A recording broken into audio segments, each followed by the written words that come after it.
There is an iron law in the universe that applies to all civilizations. No matter how advanced you are not allowed to exceed the speed of light. The moment you try, time itself begins to reverse. You would watch yourself not yet born, see yesterday's sun rise again, and stand face to face with people who have already died. Cause and effect would collapse completely, and the logic of the entire universe would fall apart. This isn't science fiction. It's a theoretical conclusion derived from relativity. Even the greatest minds on Earth have yet to untangle this paradox. What's even stranger is how precise this limit is. The speed of light is exactly 299,792,458 meters per second. Not 1 meter faster, not 1 meter slower. It's as if something wrote this number into the universe's code before it even began. And the deeper scientists look, the more unsettling it becomes.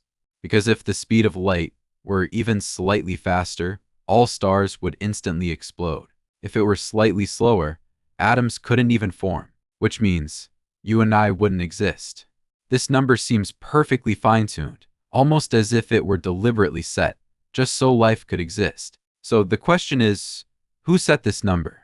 Is the universe a programmed system? To answer that, we have to go back to how this ultimate speed limit was discovered. In 1905, a 26-year-old patent clerk in Bern, Switzerland asked himself a simple question. What would I see if I rode alongside a beam of light? That man was Einstein. The question seemed simple, but it shattered humanity's understanding of space and time. According to classical physics, if you could catch up with light, it should appear frozen, like a still wave in front of you. But Einstein realized something shocking. No matter how fast you move, light always appears to travel at the same speed, 300,000 kilometers per second. This means time and space are not fixed. They warp depending on your motion. Even more astonishing, he discovered a fundamental rule. Anything with mass can never reach the speed of light, because as you accelerate, your mass increases. It sounds absurd, but it's true. A 1 kilogram object traveling at 90% the speed of light would effectively weigh 2.3 kilograms. At 99%, it becomes 7 kilograms. At 99.9%, it reaches 22 kilograms. And as it approaches the speed of light, its mass approaches infinity. Infinity means that even if you used all the energy in the universe, it still wouldn't be enough to push it that final tiny bit faster. In 2012, CERN conducted an experiment using a 27-kilometer particle accelerator, pushing protons to 99.999% the speed of light. The energy required was equivalent to a small city's yearly electricity consumption. Yet even if you increase the energy 100 times, the speed would barely change, from 99.91% to 99.92%. It's like hitting an invisible wall. The closer you get, the stronger the resistance becomes. It feels as if the entire universe is preventing you from moving forward. But the consequences of this speed limit are far more terrifying than you might imagine. First, time dilation, one of the most mind-bending predictions of relativity. In 1971, two physicists conducted an experiment with atomic clocks. One stayed on Earth, the other flew around the planet on an airplane. When the plane landed, the airborne clock was 59 nanoseconds behind. That may sound small, but it proves a brutal truth. The faster you move, the slower time passes for you. Scientists calculated that if you travel at 99% the speed of light for 1 year, 7 years would pass on Earth. At 99.9%, 22 years pass. At even higher speeds, the gap becomes extreme. The universe isolates you from everyone else using time itself. In 2022, an even more precise experiment showed that two atomic clocks placed just 1 millimeter apart tick at slightly different rates because they experience different gravitational effects. Time dilation isn't theoretical. It's happening constantly. We just don't notice it. Now, the key question: what happens if something actually exceeds the speed of light? The answer: causality breaks down, and time begins to reverse. In relativity, there's a concept called simultaneity. You might think whether two events happen at the same time is absolute, but it's not. For observers moving at different speeds, the order of events can reverse. Imagine sending a faster-than-light signal from Earth to Proxima Centauri, for light years away. From your perspective, you send it first, and it arrives later, cause before effect. But for someone on a fast-moving spaceship, the order could flip. They would see the signal arrive before it was sent.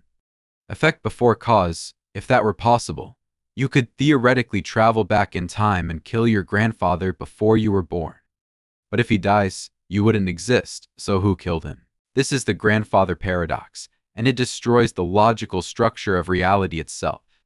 That's why physicists believe the speed of light isn't just a random limit. It's the final safeguard of causality. Break it, and the universe collapses into chaos. But even if we accept this limit, we're still trapped.